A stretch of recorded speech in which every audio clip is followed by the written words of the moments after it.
Boa tarde, meus irmãos, sejam todos bem-vindos a mais uma conversação sobre a doutrina do Mestre Jesus, essas palestras que nós do Centro Espírita Bezerra de Menezes, bairro de Areias, em Recife, estamos gravando, nessa adequação aos tempos de pandemia. Então, vamos dar prosseguimento ao nosso estudo, hoje com a continuidade do Livro dos Espíritos, a parte segunda, o segundo livro dos Espíritos, o capítulo 8, que trata da emancipação da alma, com as perguntas 422 e 424, que abordam os temas letargia, catalepsia e mortes aparentes. Mas, antes de iniciarmos a nossa conversação sobre o tema da tarde de hoje, como sempre, nós, antes de iniciarmos qualquer atividade na seara espírita, procedemos uma prece pedindo a assistência do alto e a permissão para o nosso trabalho que ele possa ser bem executado e bem assistido pela espiritualidade amiga. Então, Deus nosso Pai, Jesus, nosso irmão maior, espiritualidade amiga, estamos aqui na tarde de hoje pedindo assistência para que possamos desenvolver o trabalho da maneira que seja clara, objetiva, que possa esclarecer sobre mais um tema da doutrina espírita, essa doutrina consoladora, para que possamos entender cada vez mais as realidades do mundo que nos cerca, do mundo visível e do mundo invisível. E assim pedimos a permissão do alto para que possamos iniciar o nosso trabalho da tarde de hoje. Que assim seja. Bem, meus irmãos, esse capítulo da emancipação da alma, a gente já vem tratando ele há um certo período, há um certo tempo. Mas é sempre bom a gente fazer uma rápida revisão sobre o que seria essa questão da emancipação da alma, porque a gente está tratando de uma situação que é comum a todos nós, né?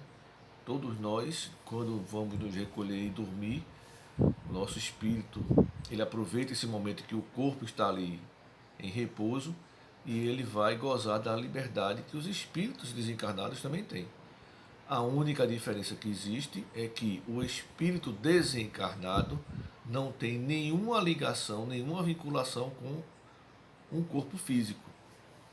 Já o espírito encarnado, ele está ligado ao corpo físico através de um cordão fluídico, de um laço fluídico, de um cordão de prata, como vocês podem encontrar por aí na literatura espírita. E esse laço, esse cordão, ele tem algumas propriedades que ele tem uma elasticidade muito grande e permite que o espírito se afaste do corpo físico por grandes distâncias e ele não se rompe, né? Então, estando vivo, o corpo, o espírito ligado ao corpo, significa que essa ligação ainda existe, essa ligação persiste. Somente após o rompimento dessa ligação fluídica, desse laço que une o espírito ao corpo físico, no caso o perispírito ao corpo físico, é que existe a morte definitiva. Por que eu falei morte definitiva? Porque nós estamos tratando aqui de questões relacionadas às mortes aparentes. As mortes aparentes. E dentre esses fenômenos nós temos aqui a letargia, a catalepsia, que estão, como eu falei no início, ligados às perguntas 422, 424 do Livro dos Espíritos.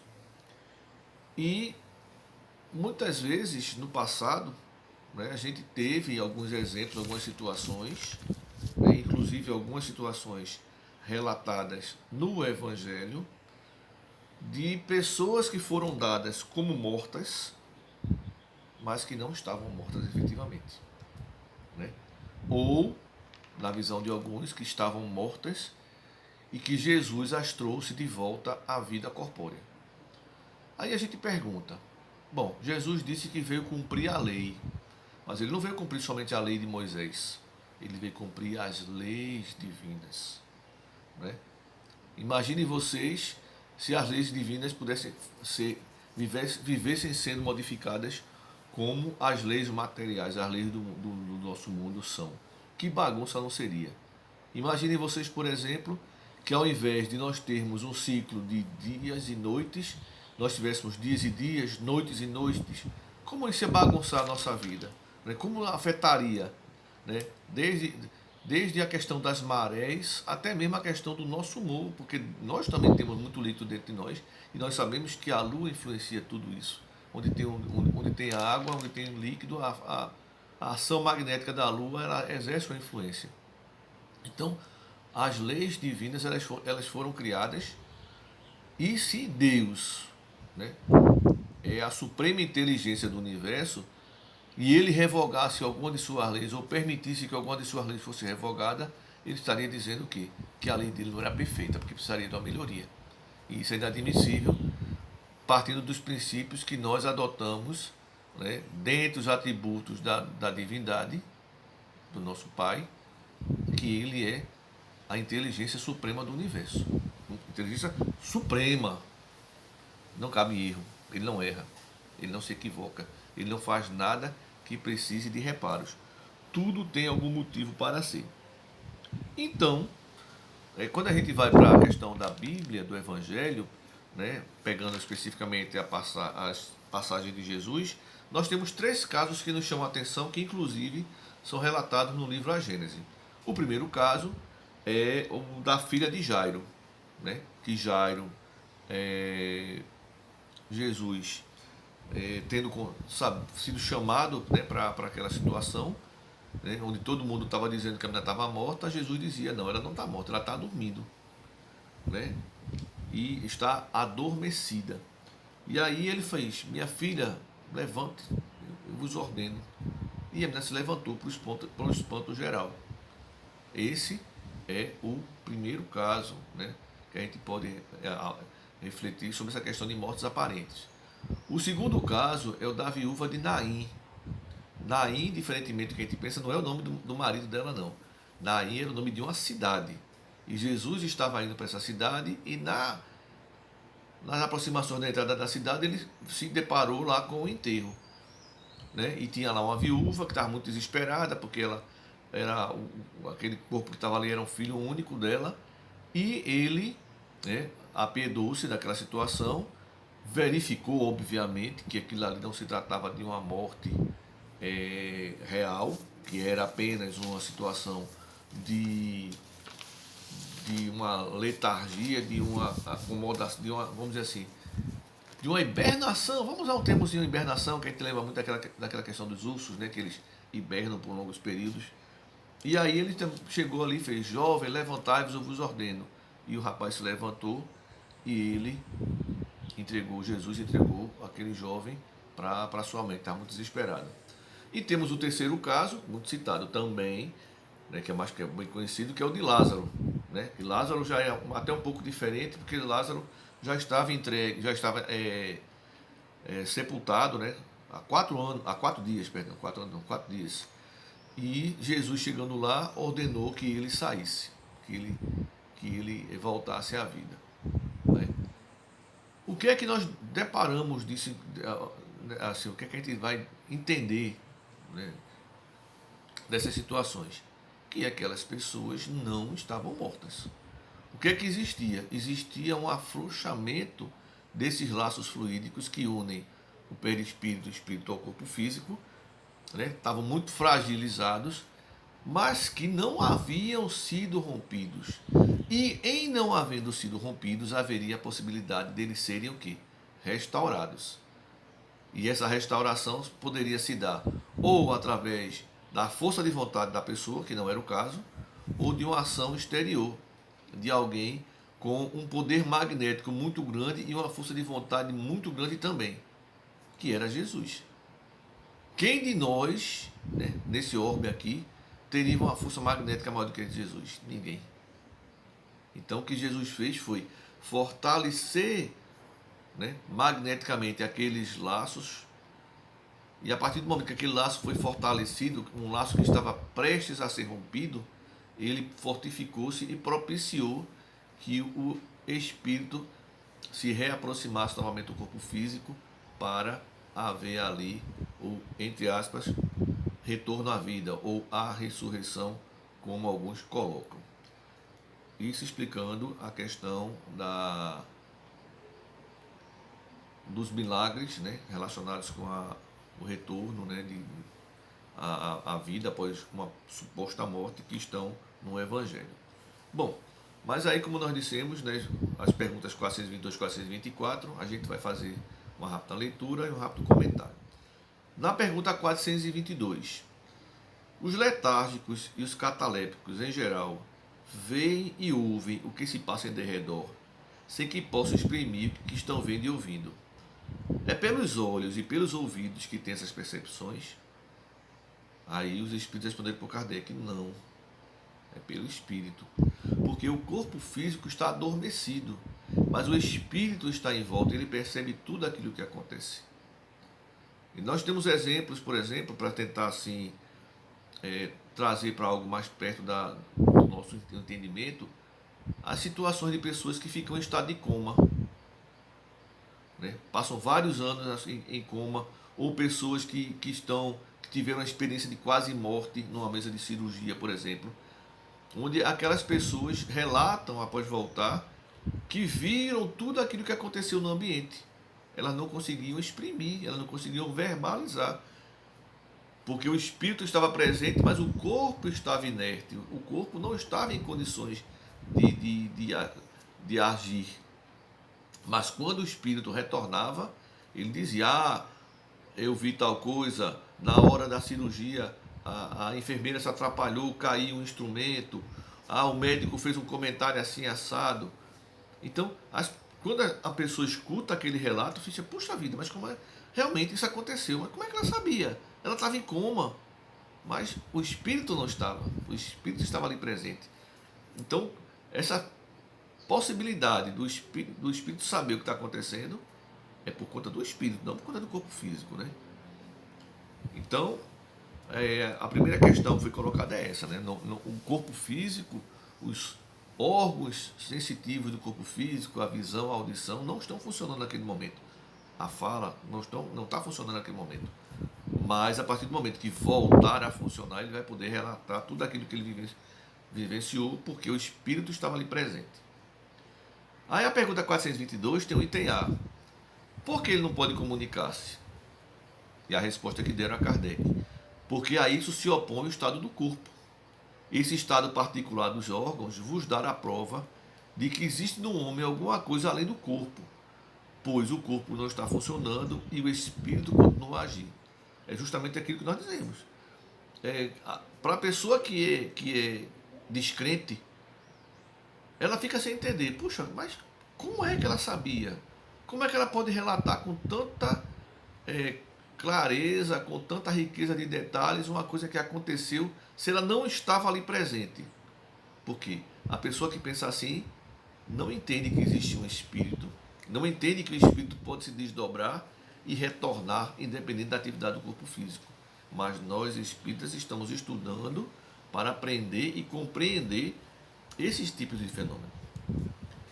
Aí na pergunta 423, na letargia, pode o espírito separar-se inteiramente do corpo, de modo a imprimir todas as aparências da morte e depois voltar a habitá-lo? Então, é justamente aquela questão como a gente viu no citado na Bíblia, no Evangelho, né? Pode acontecer do corpo ficar dando a impressão de que está morto? Então a resposta que deram para Kardec: na letargia, o corpo não está morto, porquanto há funções que continuam a executar-se. O coração continua a bater, né? Continua a existir atividade cerebral, ainda existe uma respiração, por mais imperceptível que ela seja, a respiração ainda está existindo. Então, o corpo continua com suas funções. Sua vitalidade se encontra em estado latente, como na crisálida, porém não aniquilada. Ele está dando aquele exemplo da borboleta, né, que passa aquele período no casulo para depois sair. Seria mais ou menos essa a ideia. Ora, enquanto o corpo vive, o espírito se lhe acha ligado. Então, o corpo vive, o espírito ligado a ele. Em se rompendo, por efeito da morte real e pela desagregação dos órgãos, os laços que prendem um ao outro integral se torna a separação e o espírito não volta mais ao seu envoltório. Então ele quer dizer o seguinte, que quando esse laço a gente falou anteriormente, quando o laço fluídico ele se rompeu de vez, não tem cola, ele não volta. A possibilidade de voltar é quando existe um fiozinho, aquele fiozinho pode permitir um restabelecimento, como nós vimos, por uma ação magnética muito forte, impulsionada por uma vontade também muito forte, como foi no caso de Jesus. Né? Existem médios que conseguem fazer isso através da ação magnética, sim. Um passe pode possibilitar isso, mas isso vai depender muito também do médium, da sua moralidade, da sua capacidade magnética e da sua força de vontade também. Tá? Jesus dizia: vós sois deuses, podeis fazer tudo o que faço e ainda mais. Ele nos dizia que nós tínhamos condição de fazer. E por que ele dizia isso? Porque ele conhecia das leis que regem o universo, das leis criadas pelo nosso Pai. E continuando, quando o homem aparentemente morto volta à vida, é que não era completa a morte. Então, fechou aquilo que nós estávamos dizendo. Voltou a viver, não tinha morrido. Ele tinha uma morte aparente. Aparentava estar morto. Aí, na pergunta 424, que seria a última pergunta. Por meio de cuidados dispensados a tempo, podem-se reatar laços prestes a se desfazerem, restituindo-se à vida um ser que definitivamente morreria se não fosse socorrido. As perguntas elas são até de uma certa forma redundantes, porque Kardec ele tinha essa característica, né? Ele procurava esgotar ao máximo um assunto para que não ficasse nenhuma dúvida sobre ele. Então ele está dizendo, pode reatar o laço? Pode, tanto que aconteceu, tanto que Jesus fez e nos mostrou como. Mas a resposta, sem dúvida, e todos os dias tendes a prova disso. O magnetismo, em tais casos, constitui muitas vezes poderoso meio de ação, porque restitui ao corpo o fluido vital que lhe falta para manter o funcionamento dos órgãos. Então vejam lá, está faltando o que? Fluido vital, energia magnética. Se aquela pessoa não tem a energia e não consegue ter esse magnetismo próprio, ele vai buscar num outro lugar. Quando eu estava pensando aqui em fazer essa conversação, um exemplo me veio na cabeça. A bateria do celular, o nosso telefone celular, que a maioria das pessoas tem. O que é que acontece com ele quando a carga vai acabando? Ele vai dando um avisozinho, ele vai começando a diminuir a claridade, algumas funções ele já não executa mais. Aí, por exemplo, a lanterna que você tem no celular ela não acende, porque ele vai poupando a energia, ele vai reduzindo algumas funções para que ele possa manter a função básica dele. Só que vai chegar um determinado momento que ele vai apagar. Zerou a bateria naquele momento. O telefone está inutilizado, ele está perdido, ele morreu? Não. Basta o quê? Que a gente conecte ele numa tomada e volta a gerar carga, porque mesmo quando ele está no 0% para a gente, mas dentro dele ele ainda tem uma carga de energia para manter os seus sistemas. Tanto que quando a gente conecta lá a bateria, ele volta dando a hora correta, a data correta lá do calendário, né? Não se perde a agenda, não se perde as chamadas perdidas, os contatos, nada, tá tudo ali. Por quê? Porque houve o quê? Uma doação de energia. Então essa é uma maneira muito simples da gente tentar fazer uma associação para entender o que acontece nesse processo de fornecimento de fluido magnético para o irmão que precisa, ou para a irmã que precisa. E aí na questão 424, Kardec faz um comentário. A letargia e a catalepsia derivam do mesmo princípio, que é a perda temporária da sensibilidade e do movimento, por uma causa fisiológica ainda não explicada. Isso naquela época. Difere uma da outra em que, na letargia, a suspensão das forças vitais é geral e dá ao corpo todas as aparências da morte. Na catalepsia, fica localizada, podendo atingir uma parte mais ou menos extensa do corpo, de maneira a deixar a inteligência livre para se manifestar, o que não permite confundi-la com a morte. a letargia é sempre natural. A catalepsia é por vezes magnética. Quando ele diz isso aqui, que a catalepsia por vezes é magnética, eu acho que você já deve ter visto algum programa de auditório onde aparece lá um hipnotizador, e aquele hipnotizador chega lá e hipnotiza uma pessoa, e aí, você agora não sente mais seu braço, e você não consegue levantar o braço. E aquela pessoa não consegue. Por quê? Porque houve ali uma ação magnética, né? Um processo hipnótico, submetendo a vontade do magnetizador ao magnetizado, onde aquilo ali ele não consegue fazer, porque ele recebeu um comando, uma indicação de que não poderia movimentar o braço. Então é essa ação magnética que ele coloca. Mas, se ela é provocada, ela pode ser desfeita. Tá? Só dando um exemplo aqui para a gente tentar entender isso. Bom, as questões seriam essas. Né? As questões seriam essas. Mas é interessante também que a gente perceba que muitas vezes os casos acontecem por um motivo. Por que a pessoa é enterrada viva? Né? Porque eu acho que todo mundo teve, em algum momento, ouviu algum caso de uma ou leu no jornal, viu na televisão, isso se não conheceu pessoalmente, situações de pessoas que estavam até mesmo ali dentro do caixão ou na pedra do velório e se levantaram, né, causando aquele desespero, aquele alvoroço nas pessoas, né, que não entendiam o fenômeno. Mas algumas eram enterradas vivas.